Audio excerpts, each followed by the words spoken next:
昨天收到了一封观众来信，那么办公室才住下来几天就能收到信件，我认为很欣慰。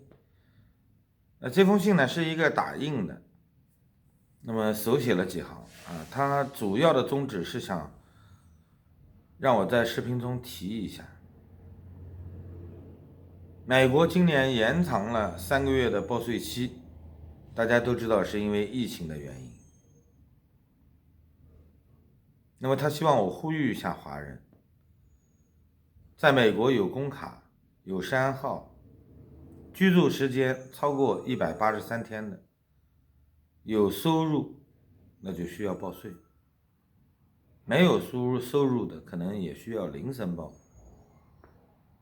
税务这一块对每个人来说是应尽的义务。大家都知道，在美国除了死亡和报税，别的东西都可以谈。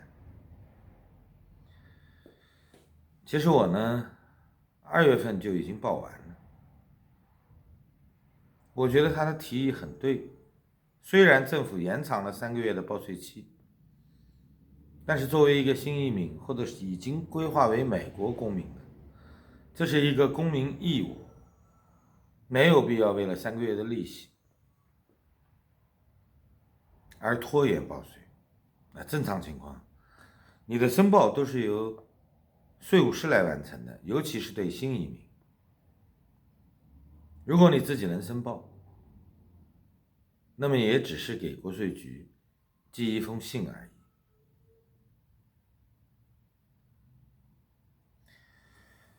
世界各国经济都出现了问题，开始进入了一个冰冻期。在这个时刻，政府还在研讨怎么样疏解民困。作为一个公民，至少作为一个纳税人，应该尽一些自己的义务，不要贪图3个月的利息。我觉得这个提议非常好，值得大家思考。同时，我今天看到一篇微信转发的文章，朋友转发过来以后，我感觉到非常惊诧。他说，世界各国都在灾难中，各国政府无力安抚住民间情绪，只能靠发钱来压制住人们心中的愤懑。之前我们知道，像瑞士啊、澳门啊、香港啊，许多地区都会时不时的给民众发钱。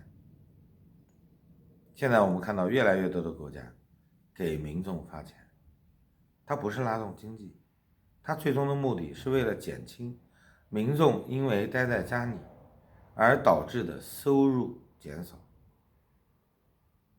这体现了民主社会，它是在照顾每一个低收入的人群。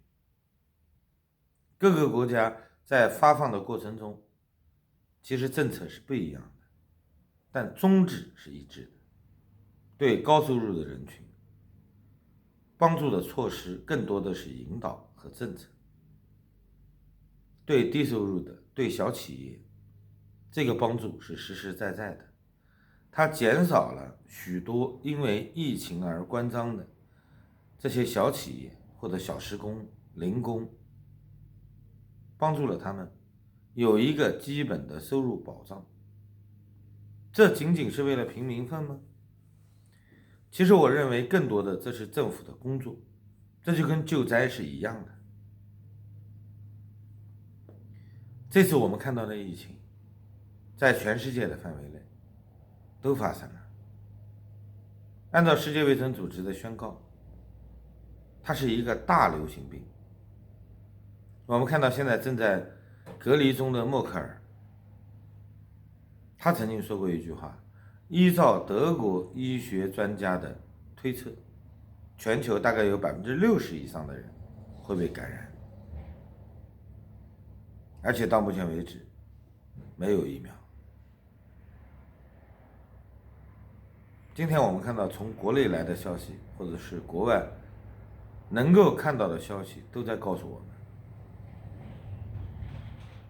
一旦患上，很难根治。它有可能长期与我们伴生。人类已经进入了一次不可知的未来。这次疫情在改变整个世界，各个国家都在考虑怎么样能够减少损失，维持社会的基本运转。像美国总统川普，他就明确的表态，美国很快就将复苏，他有足够的信心。我们今天看到所有政治家所发出的言论，都是在帮助人们树立对抗疫情的信心。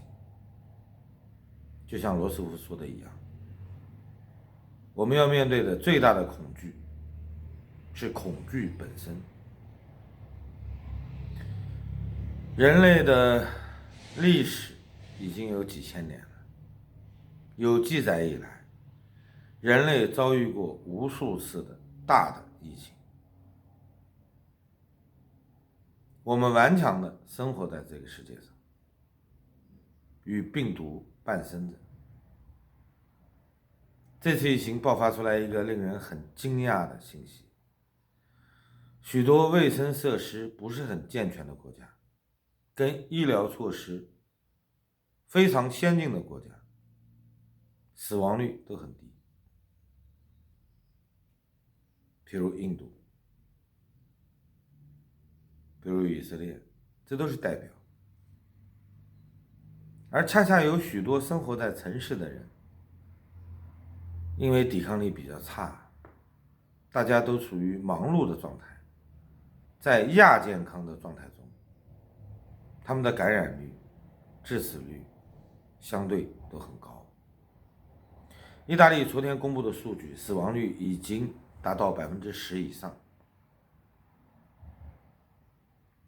也就意味着我们将与这次疫情纠缠在一起，至少要很长时间。没有人可以给你一个准确的信息、准确的数据，只能等到这次疫情结束了才能出来。